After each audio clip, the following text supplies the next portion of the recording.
Thanks for being here. Subscribe to Cheating Stories Best, so you don't miss new stories. The wife decided to dance on the dance floor, but with whom? Today's story with a similar plot. Enjoy watching it. It was like my normal Saturday. I was mowing a 2-acre property with a lawnmower for my dad's boss. Back then, it was an 8 to 10 hour job for which I was paid as much as $10. At 10 years old, I thought it was good money. This year was my third and last summer. Now I was getting my $10. The boss's wife said I was too old. My father even paid for gas. It took me years before I realized why the boss's daughter, who was about my age, would often come out of the house, sit on a chair on the patio, and watch me work. This seemed strange to me. If I needed to drink water, I would get it from the outside hose. I never knew her name and never asked. Like my father, I was a hard worker, and she was considered a member of the upper class. Her father's house was built on Snob Hill, where all the rich families lived. When I finished, I knocked on the back door, and one of the kitchen workers called my father to take me home. The following Monday, when my father returned home, he always had money for the work I had done. This Saturday, everything changed. I saw her walk into their pool and not get up. I ran into the area, dove into the pool fully clothed, and pulled her out. In her eyes, I was an evil animal. Although the girl tried to explain to her mother, she did not listen. She was lying. As a result, I was fired on the spot. I finished work that day and did not return. When I finished working in the yard, my clothes were drying in the sun. Keith McKibben's daughter watched me from the upper balcony for the rest of the day. I was afraid to face my father on the way home. I told my father what happened. He said he believed me. Keith McKibben's wife, he said, was just looking for an excuse to get rid of me. She has mental problems and never leaves the house, my father said. As a result, her husband Keith had to do everything. On Monday, when he came home from work, my father brought me a huge $50 bill. This was the first time I saw one in my life at 13. I thought I was rich. When I asked him why, my father said it was a bonus from his boss for saving his daughter's life. Remember, son, that what you say and do can be verified by someone else. In this situation, truth won. Keith McKibben noticed bruises on his daughter's body that she tried to hide. They started appearing about 6 months after her wedding to Evan McBride. Evan was a rough man born with a silver spoon because his family was rich. Evan was smart. He never hid her where clothes couldn't hide it. He himself accidentally discovered what was happening. Evan could never appreciate the value of honest work. His daughter Irene was just as stubborn and headstrong as he was and wouldn't even admit to him what was really going on. The simplest thing could have been the trigger that sent Evan over the edge. Everything he did went to the extreme. He thought he was taller and better than everyone else. This was noticeable in everything he did. Keith vowed to himself that he would get his daughter out of the nightmare she called marriage. He saw this as enslavement. The question that had been bothering him for weeks was how could he achieve this? He didn't know what she saw in him, but no matter how hard she tried to maintain a relationship she didn't deserve, she was old school. She made the bed and would stay there. Unfortunately, she learned this value from him because of his life path. She needed a white knight to push her thinking and change her perspective. He knew about one thing, but it was many years ago since they separated, not of their own free will but due to life circumstances. His ex-wife saw him as nothing more than a man without class and treated him as nothing more than a servant. He wondered how such a young boy could be so confident in doing the job he had been hired to do for so long. He was the only boy he had ever hired to cut the lawn who didn't have to accompany the lawnmower to trim the edges. It came to him in the darkness of the night. He woke up with knowledge staring right in front of him. The white knight was single from his daughter's childhood and worked in the capital according to his father. His father was a group leader at one of the factories he owned and one of the union leaders of the union. Over the years, he had worked his way up from being a floor sweeper to being a valuable employee. Everyone at the factory respected him. He would promote Bill Davis to manager and provide a 5-year paid membership at the Meadows Golf Club, which was in dire need of fresh blood to survive. Once a month, the club held a free dinner in honor of new members and their guests. It would be easy to suggest that Bill invite his son. It was a risky game but worth a try. I never saw Keith McKibben in his house. I only saw him a couple of times in my life. We both continued to live our lives. I worked in the state capitol as a junior accountant for a national firm, having graduated 3 years ago with a degree in corporate merger accounting. Like all newbies, I had to do the hard work behind the scenes. It was the last day of the week when my father unexpectedly called me. He wanted to know if I could come home and attend an event at the Meadows Golf Club. The exclusive club was intended only for members and their guests. In order to gain membership, one had to obtain board approval. For many years, my father dreamed of just seeing the building from the inside. Membership dues then amounted to about $2,000 a year. It was a lot of money for him. He could never imagine justifying the expense since raising his children came first. I knew it was important to him. I asked him how he got to this place. My dad said, "Keith McKibben just promoted me to manager, and that included an all-expenses-paid membership. Tomorrow at 7 o'clock in the evening at the club's restaurant, Mom and Dad are waiting for a welcome dinner for new members and their guests. After this, they're expected to attend a ballroom dance. Formal attire is required, so please attend." I was pleased to be asked, but I had other plans. This would be my first date in months. My father said, "Your mother and I want you to be our first guest." I gave up. I said that I would leave as soon as I collected my business suit and shoes from the apartment, saying that I would be home around midnight. I was proud of my father's success. His years of hard work and dedication were finally rewarded. I later learned that the years have not been kind to Keith McKibben. He was now confined to a wheelchair and divorced. His companion for the evening was an old friend, the sister of his brother's wife. When I first arrived with my parents, before I could even sit down, I saw him. Keith was a proud man and deserved to be treated as such. Out of respect for the man, I immediately walked up to Keith to shake his hand. His friend asked me how I knew him. I replied, "You never forget the person who gave you your first job." This seemed to bring great joy to his face. Keith and I had a great conversation about everything. I think I helped make the dinner a success for him. His companion, in a private conversation during the dance, said that she had not seen him in such a good mood for months. "I think it might be because of you." We were in a ballroom that was only used once a month. Like my father, I was delighted with everything. It was an honor to be allowed into such a majestic place. I danced several times with both Keith's friend and my mother. I was escorting my mother back to our table when an unknown lady entered the room fashionably late. It seemed to me that everyone in the room was looking at her the same way as I was.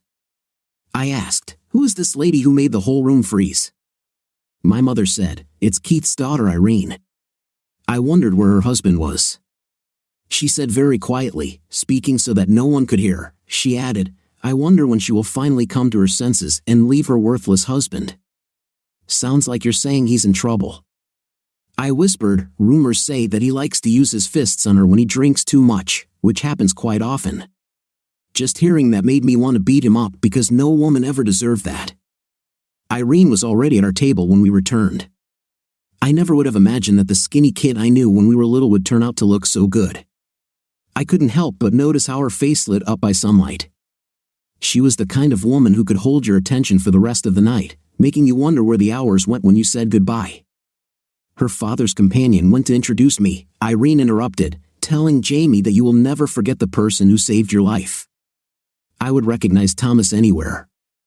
Irene stood up and walked around the table towards me, so I stood up out of politeness.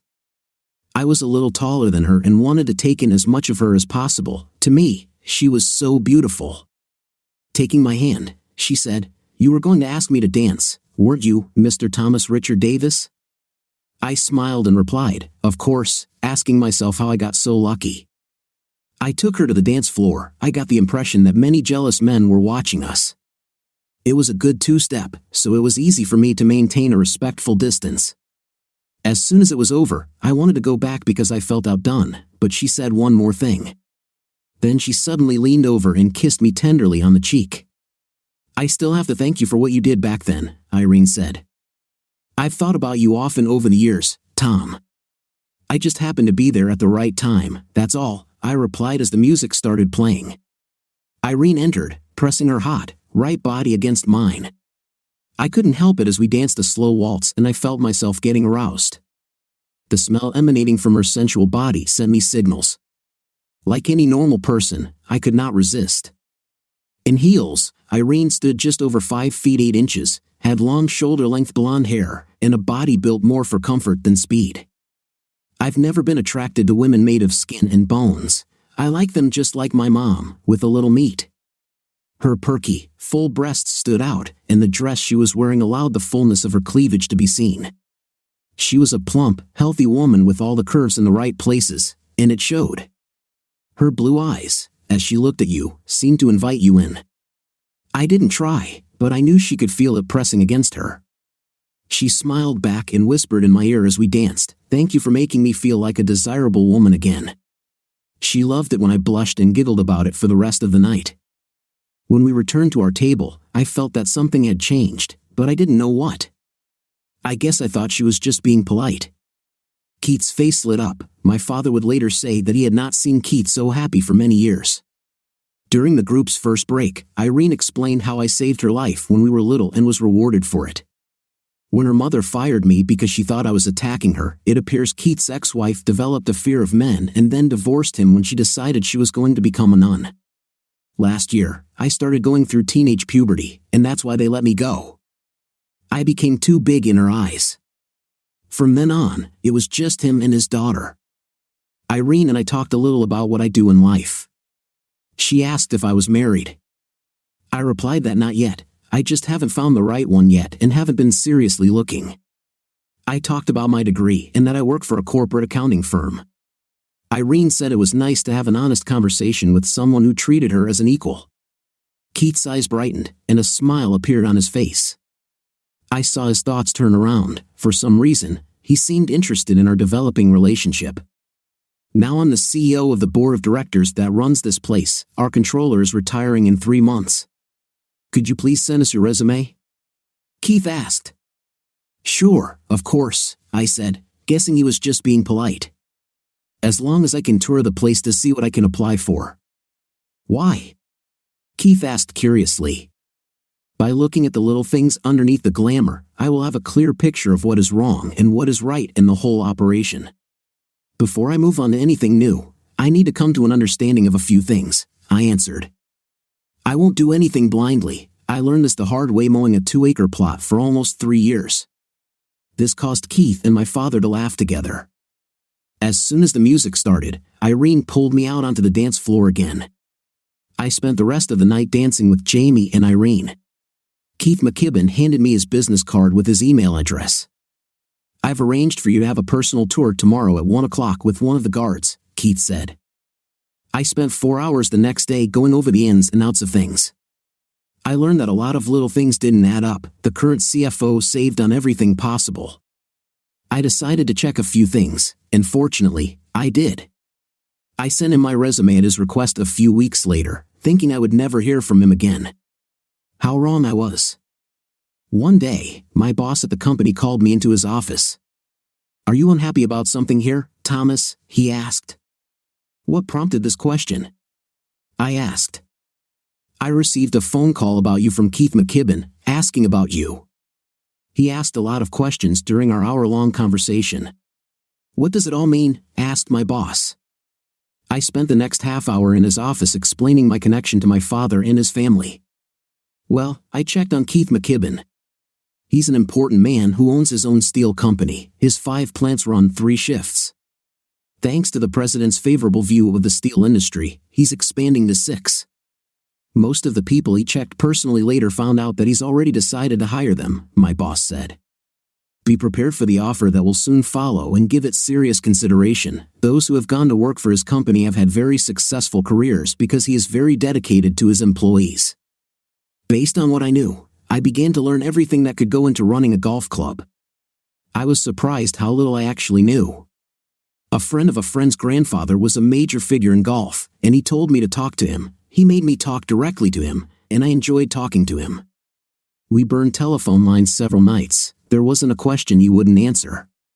Keith's offer came a couple of weeks later. My boss was right. I'd be stupid not to consider it. This offer was more than double my current salary. The board wanted me to be the new CFO at Meadows Golf Club. It was an offer I couldn't refuse. I notified the landlord. I told my boss, after he read the offer, that if they could offer me the same, I would stay. He didn't even say anything. I saw the expression on his face. After 15 years at this company, I don't even make that much. This offer will put you on the same salary as my boss at this company, my boss said. Take the offer and run. Use the signing bonus he offers you to put a down payment on a house. 2 weeks later, on a Friday evening, I quietly entered my parents' house using the same key I'd had since I was a teenager. Things from my apartment were donated to charity. I didn't have much because most of what I earned was spent on paying off my student loans. I have lived as frugally as possible for the past 3 years. As a result, my student debt was quickly paid off. The rest, which wasn't much except the clothes, was in my used car. On Monday, I will start my new career. Not wanting to disturb my parents, I went to sleep on the living room couch. In the morning, my parents were surprised to see me and insisted that we go to the club for dinner and then to the bar for a couple of cocktails. After dinner, I apologized around 1, explaining that I had a meeting. It was a long, tense 3-hour conversation with the bank that financed the club, which ended with me signing my signing bonus as collateral. My parents didn't know why I came home, they were just happy that I was here. We headed to the Meadows Golf Club restaurant complex for dinner. As we passed through security, the same guard who gave me the tour recognized me. I was given a temporary club employee ID, which I immediately put in my wallet. The security officer informed me that there would be no bartender in the club tonight. The general manager was informed and was considering closing the bar. I told him to call him and let him know that no, we won't be closing. I explained that my bartending license got me through university for 4 years. I turned to the guard, asking him to show me the way so that we could prepare everything.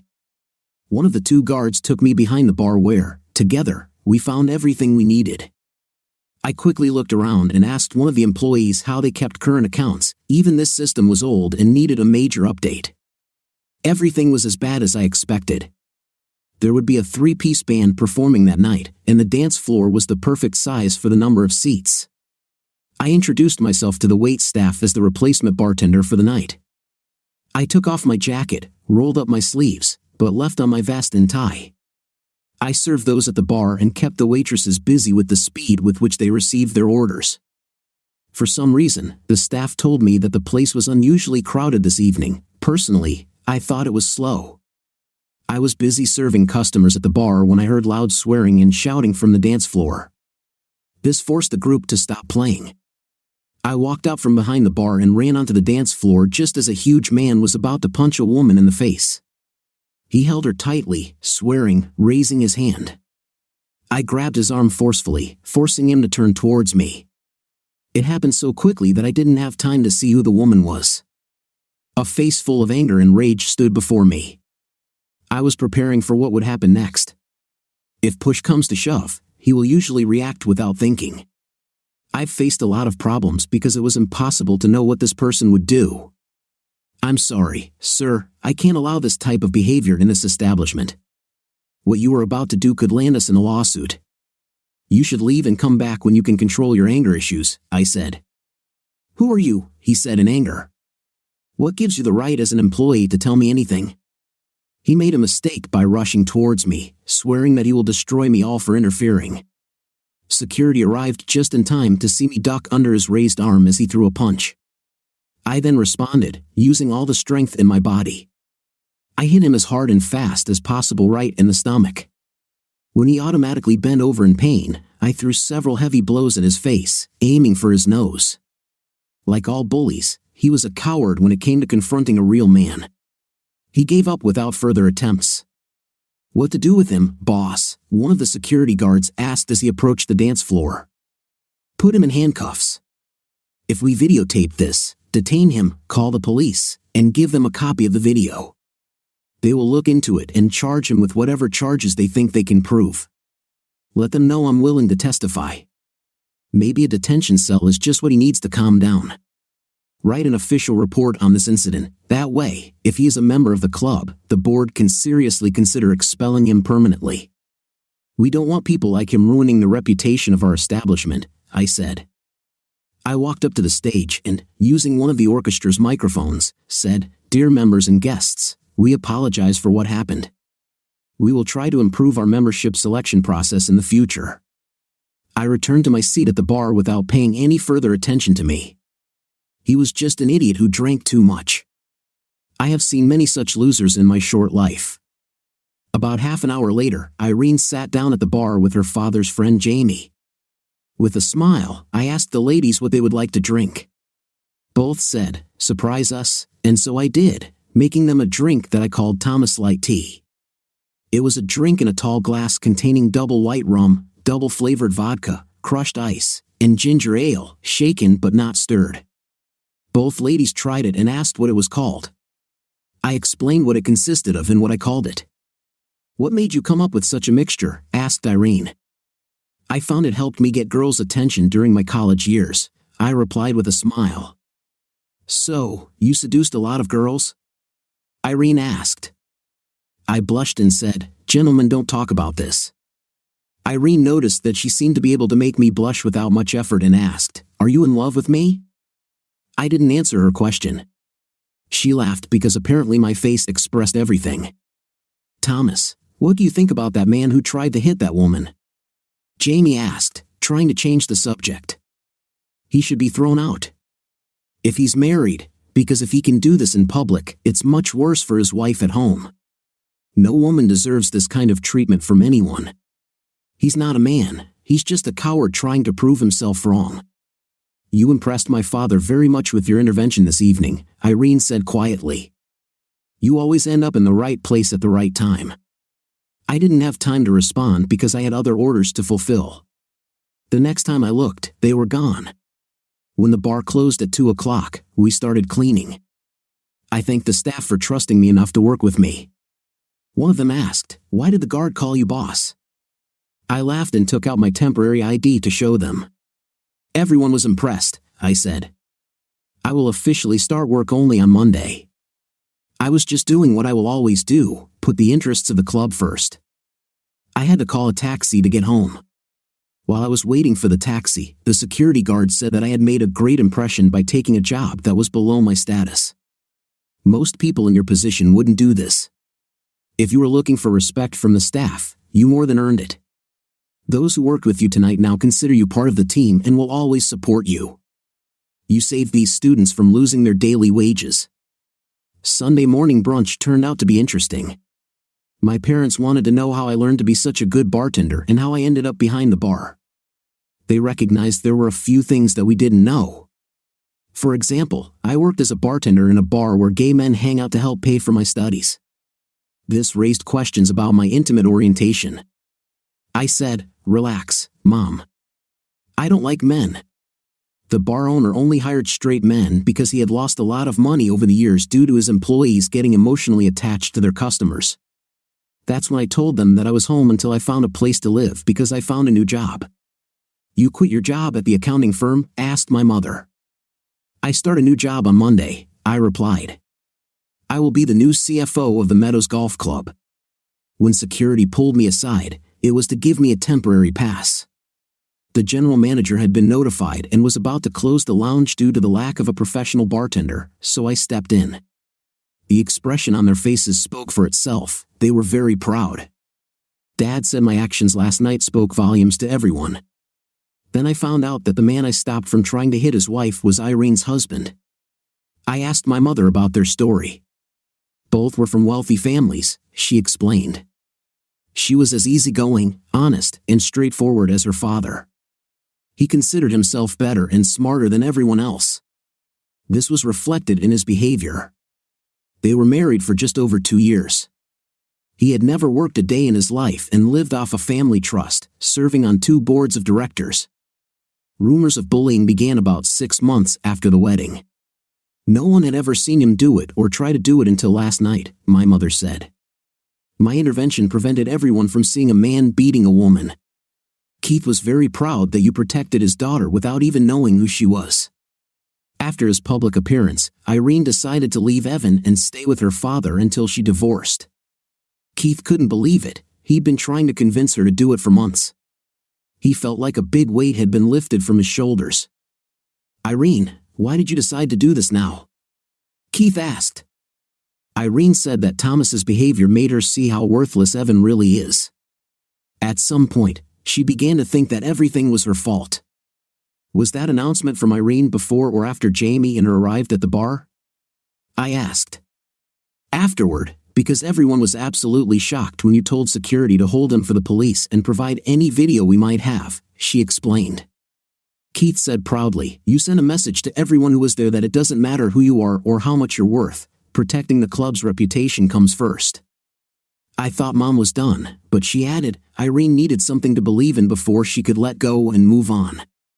I don't know how, but she found what she needed last night. I then told both of us about our short conversation at the bar when Jamie and her came in for more drinks. Be gentle with her because it will take her a long time to regain her self-esteem, Mom said in her mind. You've always been her white knight. Later, my mother helped me move my things into my old room, which fortunately had been updated. You can stay here as long as you want, Mom said. We won't even charge you rent. Mom, do you understand how much ridicule I will endure at my age from my friends when they find out that I moved back home? I said, laughing. I would never go through with that. Plus, it would kill any dating chances I had. Most girls looking for a husband wouldn't want to date a man who lives at home with his mom. I thought I had successfully defended my point of view, but she returned, Ed, Irene would like to. Jamie heard her say many times last night that no man compares to Thomas. I think she put you on a pedestal because, in her opinion, this is the second time you saved her. I started work early on my first day because I wanted to learn the inside of the operation before it opened to understand what I was working with. I needed to know each department like the back of my hand. Management for me meant knowing every little detail about how our money was spent and why, as my father used to say, watch the little things because they add up. I was looking at electric golf carts and noticed the brand of batteries we used in them. They were the cheapest on the market. Although the machines themselves were first class, this gave me good insight into the working methods of the person I was replacing.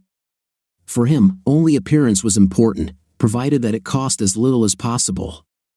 This explained to me why there had been no growth in this organization for many years. The only reason the bank was still involved was because of the value of the land.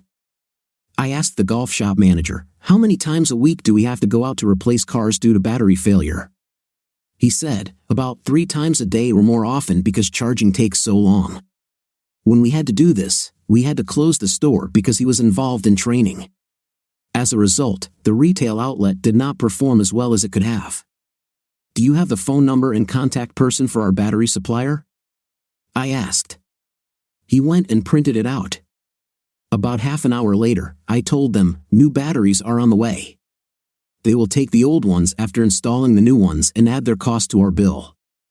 These batteries will recharge in 6 hours but can last for days before the next charge.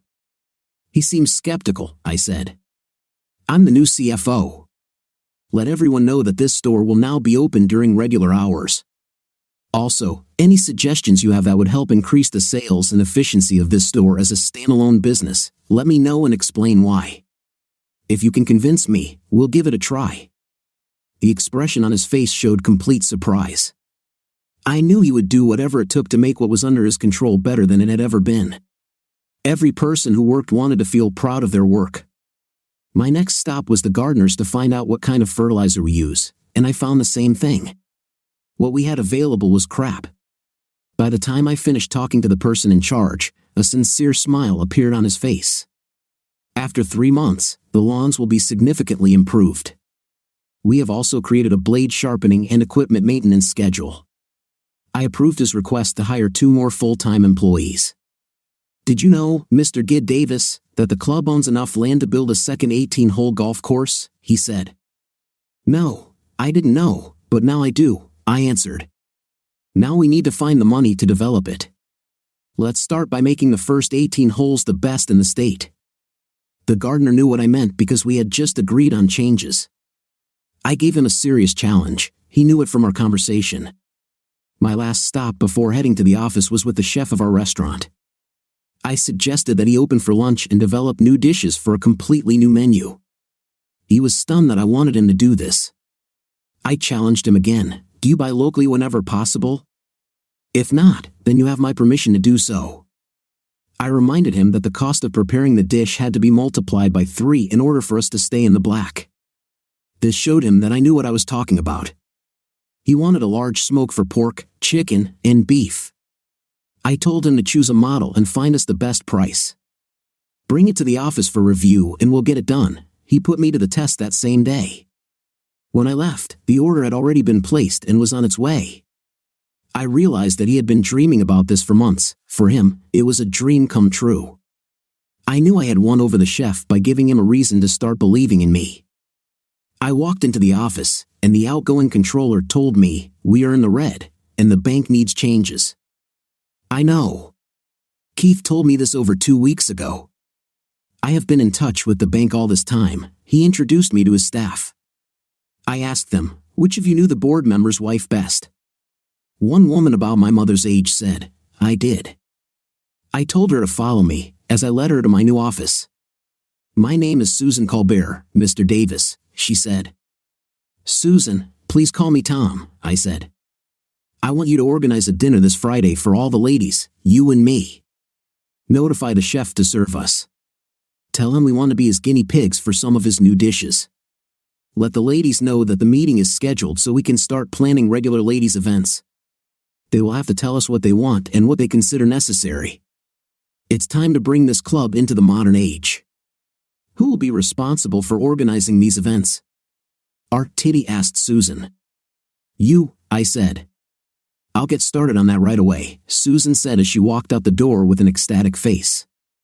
Stopping, she turned around and said, "You have no idea how long they've been waiting for this. I know all 8 will be there." I told the former controller that he could start his retirement early since I had already taken over.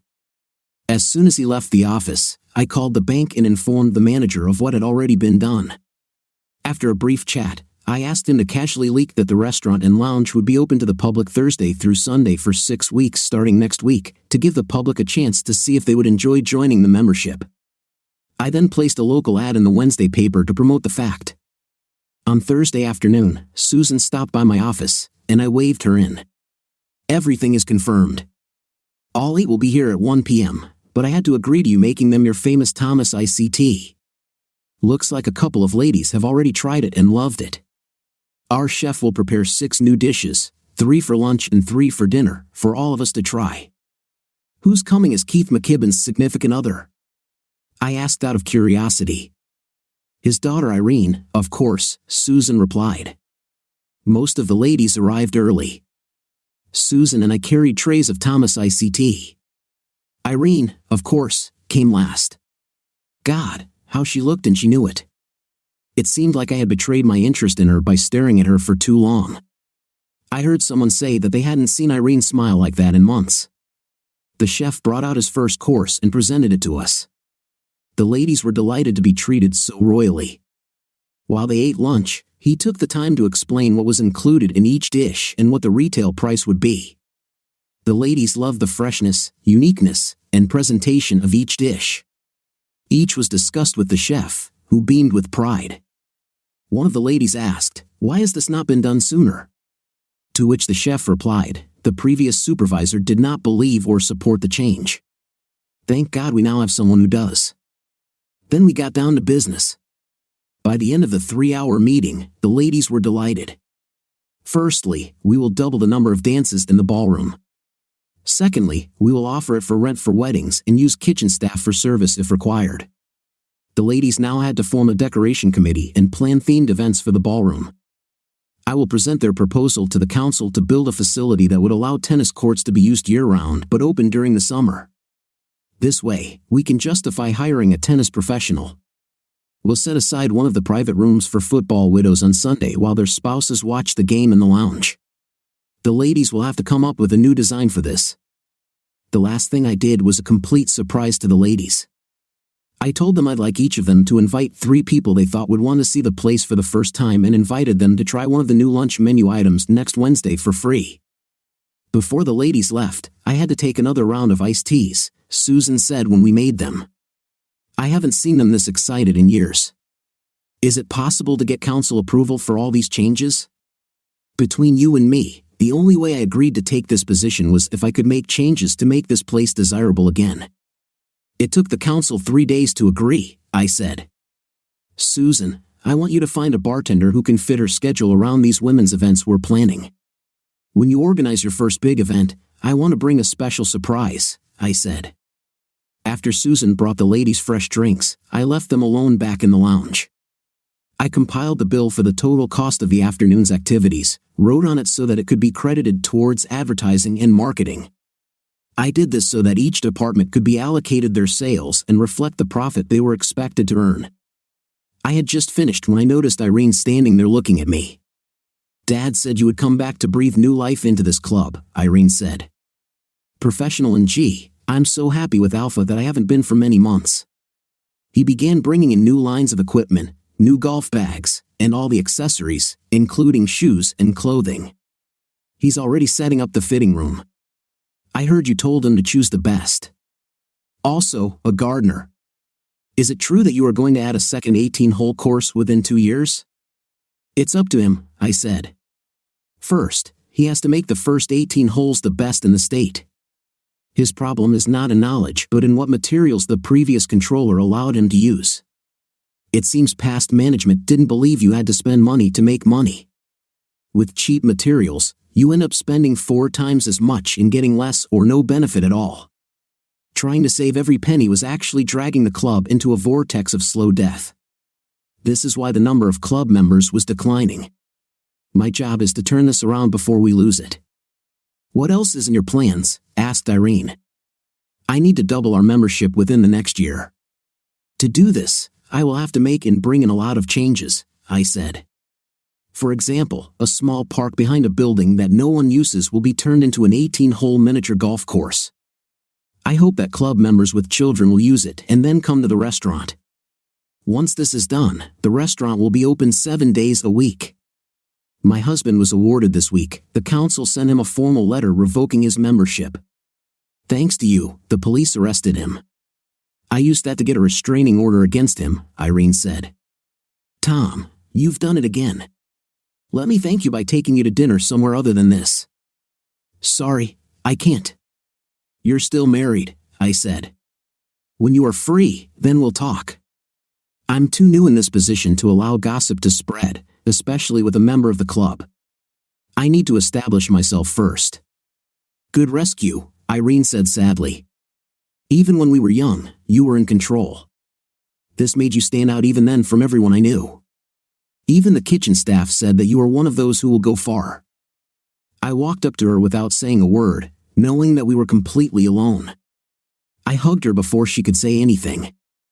I lowered my head to hers and pressed my lips to hers, giving her a deep and long French kiss. As I released her, looking into her eyes, I said, "It's just too soon for both of us." Then I left. Jamie found Irene sitting alone and crying.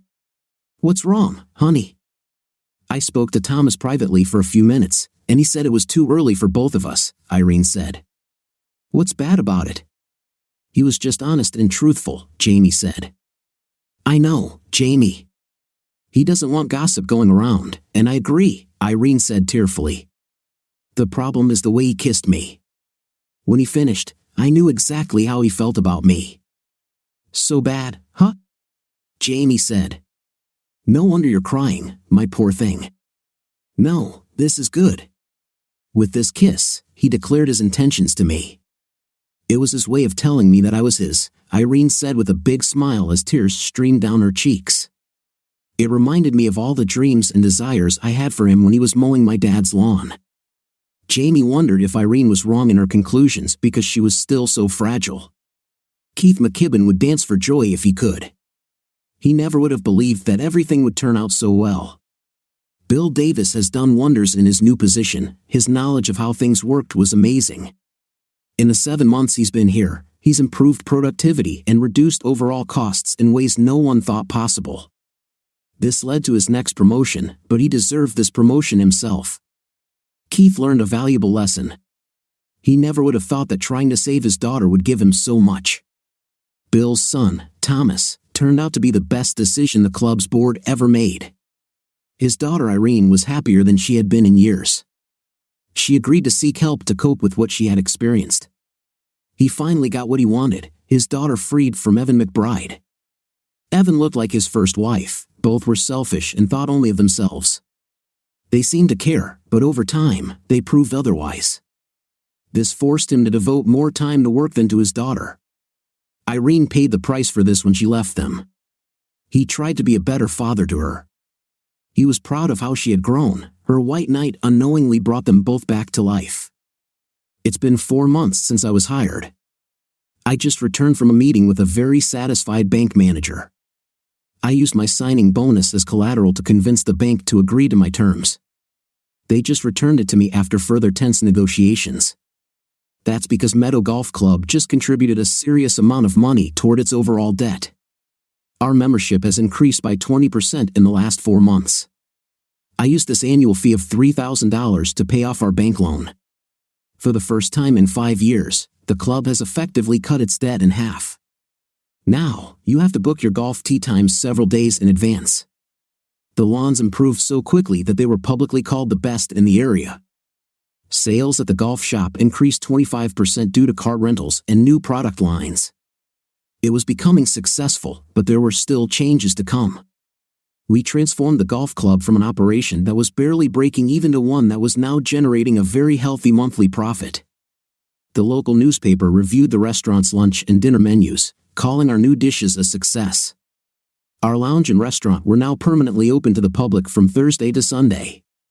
The growth in food and beverage sales has been fantastic. As a result, requests for new memberships have been stable.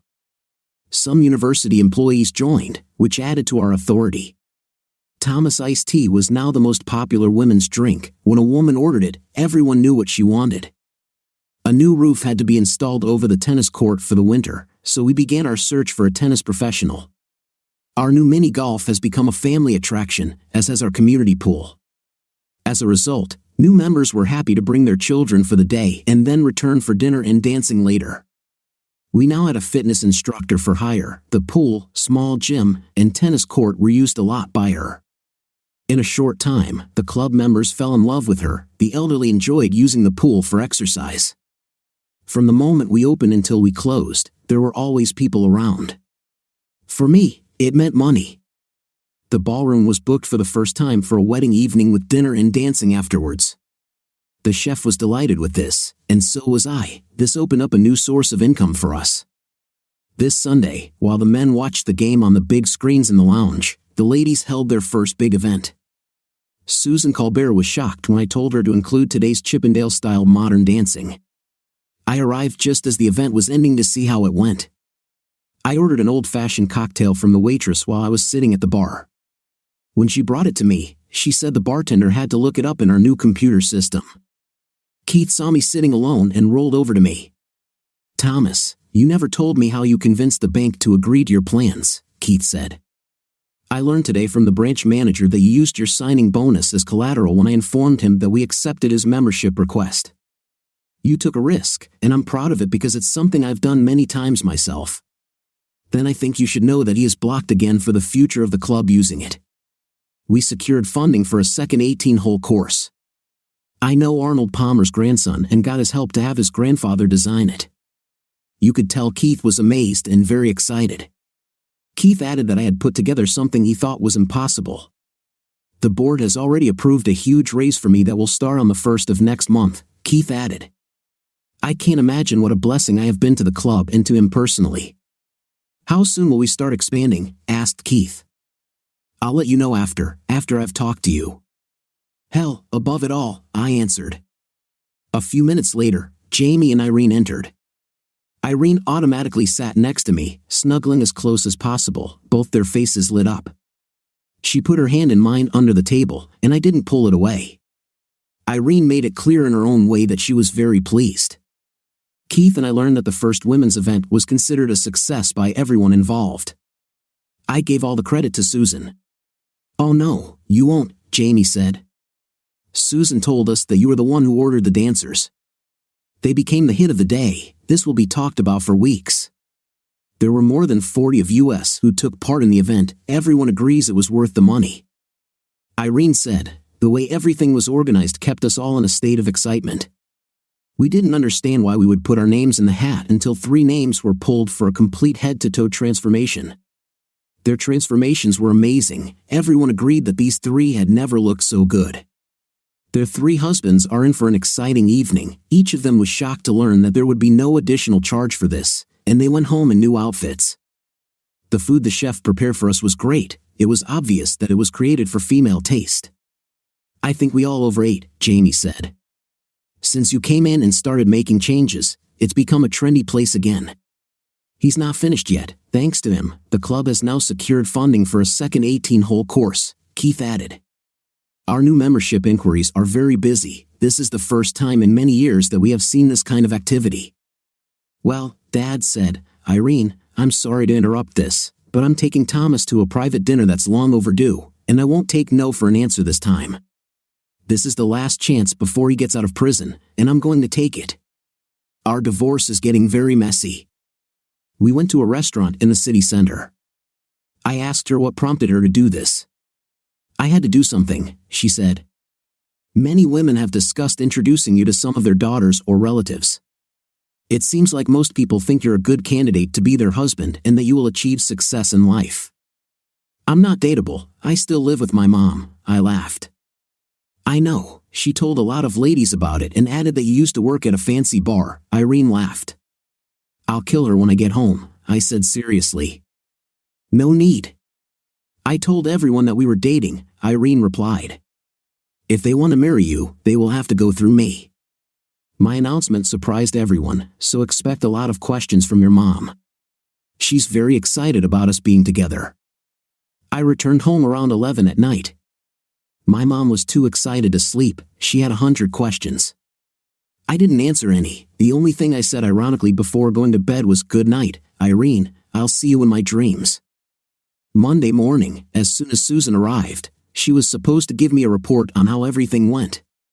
There were demonstrations of fashionable clothes, hairstyles, makeup, and some special items to wear in the bedroom. While the 3 makeups were being done, 10 male dancers performed on the floor. After the big opening, the food arrived. As a group, they decided that we should do this at least once a month. The participating vendors were also very enthusiastic, as most of the items they brought in they did not take back. They decided as a group that we should have our own hair salon here. We could use the smallest meeting room for this. "Do you think we could do this?" I replied that I would check with the technical department to see how much it would cost before I could agree to it. Susan sent out word that same day that I would find a way. On Saturday night, there was a 60s-style ballroom dinner and dance. Those who came were required to wear clothing from the period. Dishes were prepared to reflect what was popular at the time. On Friday, Irene dyed her hair black, and she was going to buy me a wig. I found a suitable outfit among my father's old clothes stored in the attic. Mom washed it and ironed it. "In my opinion, I look strange," Mom said. "I look great," I said. "Yes, sure," she replied. Remember, we were teenagers back then. She convinced me. Irene attached the wig to my head. When I walked in to pick her up, Keith took some pictures of us because we looked like Sonny and Cher. I had glasses and a bandana on my head. Neither of us understood what Keith was talking about. The party went great until midnight. The event was sold out. The winners in the category of best costumes were selected. We were not one of them. Irene and I were on the dance floor when we heard an argument coming from the foyer. I ran from the dance floor as quickly as possible. By the time I got there, one of the 2 guards was lying on the floor, stabbed. The second was struggling with Irene's estranged husband, Evan. He saw me heading towards him and pushed the remaining guard away, taking his knife. He rushed towards me, shouting that I was dead. I rushed towards him, knowing that I only had one chance. I jumped, pushing off the floor and pointed my legs at his face. As he rushed towards me, we both fell hard. I got up before him and kicked him hard in the groin. When he fell, he dropped the knife, which I threw aside. The guard handed me the handcuffs, and I put them on Evan, so his hands were cuffed behind his back. This time he will serve much longer. Look at Evan, the man who brought you down twice, both times without getting a scratch, Irene said in full anger, tears streaming down her face because she knew he was coming for both of us. If I could marry him tomorrow, I would. I just realized that I've loved him since he saved my life all those years ago, and now he's doing it again. Thomas is a real man in every way compared to a piece of crap like you. I will never give up. You are facing a long prison sentence. Remember what you pushed out of your life because you needed to feel like a real man. Someone shouted that the police and ambulance were on their way. 2 hours later, we left the building. Everyone knew that Irene never left my side, even in front of the police. We went to the hospital to see how the guard was doing. His wife was there. I apologized to her for not coming sooner and informed her that he would receive his full salary until he was cleared to return to work. I told her to let me know the cost of her share of the medical care, and we would send a check to cover the cost. She was amazed that the club took such a step. We stayed with her until her husband came out of surgery. The wounds were not as deep as we thought. I thought we were all lucky. It was almost 6 in the morning when we arrived at her father's house. We were both exhausted. We sat in the living room, drinking coffee and going over the events of the night. That's when it hit her, and her tears started flowing. Her ex was going to kill me first and then her. I just held her, knowing that she needed to talk it out. It seems we fell asleep. When we woke up, fresh coffee had already been prepared and brought. A few minutes later, Keith joined us. Of course, both our parents were informed of what happened the night before. Keith called them and they were on their way. My mother brought me a change of clothes. I could use the guest room to shower and change clothes. The cook came in and asked what we wanted to eat. I ordered a bacon and cheese omelet and 2 slices of bread with butter and peanut butter. Irene said it sounded perfect for her too. We were busy eating when my parents arrived. All 3 wanted to hear my version of events. I explained everything, including our visit to the hospital. Bill, I have to say, the best hire I ever made was hiring your son to mow my lawn, Keith said. It's still bearing fruit. You should be proud of him. I know I'm proud, Dad. Enough of this heroism, Irene said. If I have my way, he will be your son-in-law for many years. Tom will always do what's right. All 3 of our parents looked at me, waiting for an answer. We still have to wait until she gets divorced, I told everyone.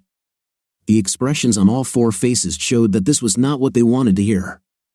I smiled and added, because I don't condone him getting engaged to a married woman. Irene looked at me and said, smart guy. You did that on purpose. Then she gave me a deep kiss. It took another 4 months before her divorce was finalized. Evan McBride received 10 to 22 years for attempted murder in 2 cases. The Meadows Golf Club was rented out for our formal engagement session, which included an open bar and free drinks. It cost Irene's father, Keith, almost $110,000. The chef outdid himself by creating a menu for both dinner and late-night snacks. As a result, we received over 100 new membership requests. We began construction of a second 18-hole course. The ladies now had their salon, employing 2 full-time and 2 part-time employees. Our final month of operations generated our largest net revenue ever as each division set new records. Keith and I sat in the lounge having drinks while waiting for Jamie and Irene to finish their treatments in the salon. Have you already started looking for a house? Asked Keith. No, we haven't started. Irene is busy planning her wedding to Jamie, I said. When are you going to gather your courage and admit that you love Jamie? Look at me, what I can offer her, Keith said. Ever since my back was broken in an industrial accident, I have become half human because I can't walk. She won't want me. Prove you're right. Ask her. What do you have to lose? I answered. Take the initiative. Your daughter did it. You've been dating for 2 years now, so something is keeping her here. You can always go and choose a ring together. We heard the ladies enter the room. It's now or never, my friend, I said. As soon as the ladies sat down, Jamie said, I love you. Isn't it time we went and picked out your engagement ring? It's long overdue, Jamie said, with tears in her eyes. What motivated you, wise future son-in-law? Keith said. Okay, we can sell my apartment and help them buy their house, Jamie said. If Irene doesn't mind, of course.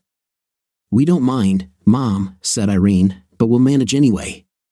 As soon as I sell the house that I got after the divorce. The problem is that I cook every day, so we didn't really have time to start looking. Cooking lessons? I was surprised with whom. With your mother, Irene replied, and with the cook at Dad's house. Although it was difficult for your parents when your mom stayed home full-time, it worked out well. They were even able to pay off their mortgage. We will have the house paid off in full. I know the way you include family activities for the club reflects your feelings about fatherhood. This is important to you. I know you will put the needs of our children first. So, I'll work until we have our first child, and then I'll be done until the kids are grown. And how many children do you think we will have? I asked. I want at least 3, Irene smiled, but if they're all girls, we'll keep trying until we have a son. Keith and Jamie smiled. Then we will invest the money and create an educational fund for our grandchildren. Our wedding was a small, quiet ceremony just for family. It was broadcast live to everyone in the ballroom. We got married in Keith's yard in front of the Justice of the Peace, standing in front of a tulip tree in full bloom. Keith was my best man, Jamie was my bridesmaid. Keith later told my father that it was the greatest honor of his life. When the broadcast ended, Irene told everyone that she was pregnant. Our firstborn was a girl named after my mother and her stepmother. 2 more girls followed before we had a son, whom we named William Keith after both grandfathers. To this day, all 4 of our children are spoiled beyond belief. Our daughters still don't understand why their mother sometimes cries when she watches me mow the lawn. What do you think of our story today? I really like that the husband found his happiness at the end of the story. What do you think? Write in the comments. See you in the next video.